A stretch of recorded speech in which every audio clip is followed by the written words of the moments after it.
예, 오늘의 증시 브리핑 시작하겠습니다. 캐나다 금리 인상 때문에 시장이 좀 주춤거렸죠. 캐나다가 이제 금리를 동결할 줄 알았는데 계속 실제로 이게 동결하고 있었잖아요. 근데 이제 전격적으로 올리면서 이거 호주도 올렸고 캐나다도 올리니 미국도 또 올리지 않을까? 그러면서 국채 금리 상승하고 국채 금리 올라가면서 이제 또 신흥시장에 또 자금 빠져나가는 거 아니냐 이런 걱정이 또 제기가 됐죠. 그래서 이런 부분들이 이제 초반에 매도 요인으로 작동을 했는데 근데 일방적으로 좀 빠지기보다는 투자자들은 그래도 좀 다시 올라갈 것 같다 이런 기대도 있었던 것 같습니다. 우선 이제 시장에 빠지는 성격 자체를 S&P 500 지수가 계속 4,299포인트. 그러니까 지금 이틀 전도 그렇고 오늘도 그렇고 4,299가 고점이었거든요. 근데 4,299가 중요한 게 아니라 4,292가 중요합니다. 저점 대비 20%, 저점 대비 20% 넘어가게 되면 그때부터 강세장이라고 부르거든요. 그래서 강세장 전환 앞두고서 그냥 일시적으로 매도가 나오는 거 아닌가? 그리고 이 매도가 나올 때 잘 보면 오늘 시가총액 상단 종목이 되게 많이 빠졌거든요. 그러니까 마이크론 테크놀로지 3%, 아마존 4%, 뭐 알파벳도 3%대 중반 넘게 이제 하락을 했는데 대형주 저렇게 빠진 거에 비하면 지수가 상당히 선전한 거잖아요. 그러니까 저게 빠지고 다른 쪽으로 넘어가는 그냥 순환매가 돈 거지 그러니까 미국 증시 자체가 그렇게 크게 깨진 것 같진 않다. 특히 이제 중소형주 러셀 2000 지수가 또 가파르게 올라가고 있잖아요. 그래서 시장의 성격이 무너졌다라기보다는 그냥 순환매, 좀 숨고르기 그러니까 이렇게 해석이 되다 보니까 금리에 대한 부담은 있지만 낙폭은 그렇게 크지 않는 그런 흐름을 만들어줬던 것 같습니다. 그리고 이제 최근에 뭐 모건 스탠리라든가 뭐 마르코 콜라노비치 뭐 이런 사람들이 계속 약세장 주장을 하고 있지만 반론들도 계속 나오고 있거든요. 그러니까 골드만삭스에서는 12개월 내 그 경기 침체 가능성은 25% 정도 된다. 그러니까 직전이 35%였거든요. 그러니까 경기 침체 확률이 낮아졌다라는 거고, 특히 이제 AI가 GDP 생산성 향상 때문에 GDP를 높이는데 영향을 줄 것 같다 이런 이야기를 했고요. 그리고 증시 자체도 하락장에서 반등이라고 하기에는 추세가 저점과 고점이 높아지는, 그러니까 고점과 저점이 낮아지는 추세였는데 저점과 고점이 높아지는 추세로 바뀌어 있잖아요.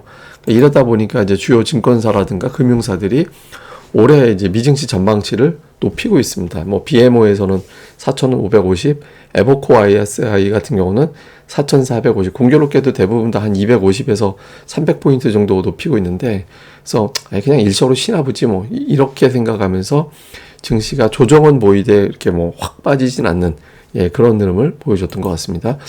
종목으로 보면 어제 급등을 하면서 이제 코스닥 시장을 움직였던 그 에코프로는 오늘은 좀 쉬었습니다. 약간 빠졌는데 어제 급등한 거에 비하면은 또 뭐 이렇게 크게 빠졌다라고 보긴 어렵거든요. 그래서 아직까지 뭐 완전히 반등 라운드가 끝나진 않은 것 같다. 이런 시각도 좀 있는 것 같고요.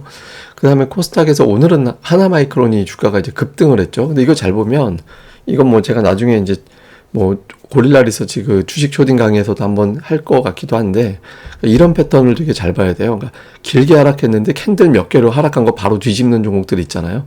길게 하락했는데 캔들 몇 개로 바로 뒤집어 버리는 종목군들. 그러니까 이런 것들이 잘 물량 단속이 잘 돼 있는 종목이구나 이렇게 이제 가늠이 되는데 어쨌든 반도체 소부장이 미국에서 반도체주가 부진했음에도 불구하고 뭐 좀 실적을 기반으로 해서 또 강하게 올라갔거든요. 수주라든가 이런 것들이 부각되면서 어쨌든 코스닥의 특징이었고, 다음에 이제 SK하이닉스 같은 경우도 이거는 이제 달러 차트입니다.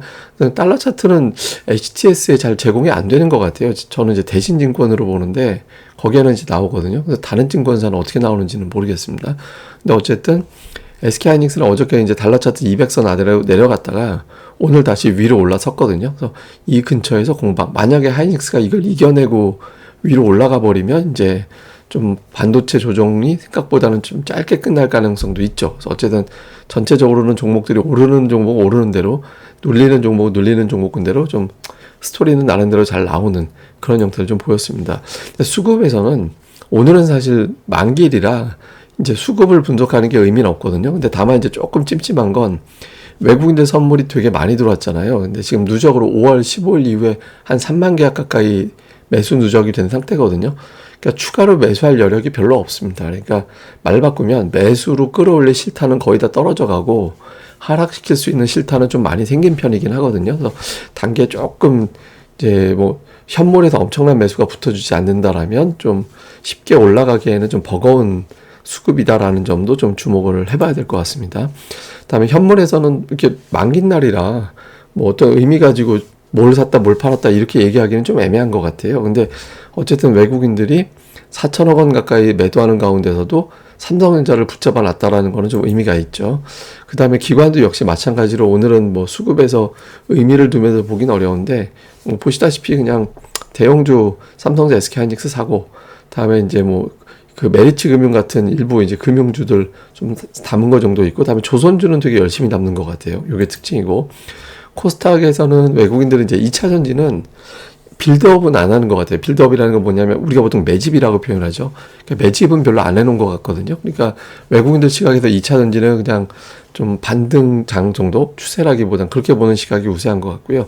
뭐 하나마이크론, 엔터주 중에서 이제 그 YG 엔터를 다시 산 거는 좀 특징적입니다. 그 외에는 뭐 업종별 특징이 있다라고 보기는 어려운 것 같아요. 그냥 하나마이크론, 원익, QNC를 담았다든가, 뭐 SFA 반도체를 샀다든가, KH바텍을 샀다든가, 이런 IT 계열의 종목군들을 좀 담은 거는 그나마 좀 특징.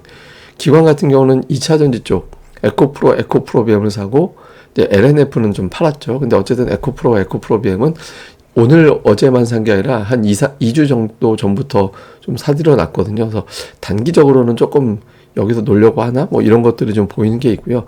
그 다음에 이제 하나마이크론이라든가 SFA 반도체는 기관 외국인들이 동시에 매수하는 그런 모습을 좀 보였죠. 자, 이슈를 보면 호주하고 캐나다가 올렸습니다. 금리를. 미국도 올릴까? 이건 제가 잠시 후에 설명드리고요. 그 다음에 이제 S&P 500이 강세장 기준 4,292포인트입니다. 이거를 지금 돌파하느냐 마느냐 여기서 자꾸 공방 벌이고 있거든요. 그러니까 실패했다라기보다는 공방 벌이다가 돌파해버리면 이제 투자자들이 이건 반등장 아니다. 모건 스탠리 주장대로 뭐 약세장에서 그냥 베어마켓 랠리 이렇게 얘기할 수 있는 상황이 아닌 게 되거든요. 그래서 오늘 그 흐름이 나오는지, 그 다음에 이제 만기 직전에 외국인들 수급이 좀 매도로 되어 있는데 만기일이 지난 다음부터도 그럴 거냐, 끝나고 나서부터 외국인들이 좀 돌아올 거냐. 안 돌아온다라면 FMC도 그렇고 이제 6월 다음 달에 뭐 이제 6월까지는 조금 외국인들이 좀 치고받고 하는 자리로 바뀔 수도 있다라고 볼 수 있거든요. 그래서 외국인 투자들이 금요일 이후부터 다시 이제 컴백을 하는지 요걸 좀 볼 필요가 있습니다. 그리고 오늘 특징으로 뭐 종합상사주, 피팅, 곡물, 반도체 이런 것들이 좀 선별적으로 움직였다. 이 정도로 보면 되겠습니다. 그리고 제가 금리 얘기를 좀 했는데 이 캐나다 CPI거든요. 캐나다 물가지수를 잘 보면 물가지수가 떨어지다가 갑자기 4월에 튕겨 올라갔어요. 줄던 물가지수가 올라갔거든요. 그래서 캐나다 입장에서는 이거는 금리가 올리지 않으면 동결만 해도 다시 물가가 올라갈 수 있으니 아예 올려버리자 이렇게 했던 것 같고요. 다음에 또 호주가 금리 올렸잖아요. 호주 같은 경우는 물가가 이제 계속 올라가고 있던 추세였다가 꺾이긴 했지만 여전히 CPI가 7%대에 이르거든요. 그래서 호주도 아마 금리 올리는 거는 좀 납득이 되기도 합니다. 근데 반면에 이제 미국은 계속 내려가고 있거든요. 그러니까 9.1% 찍은 이후에 한 번도 높아진 적이 없어요.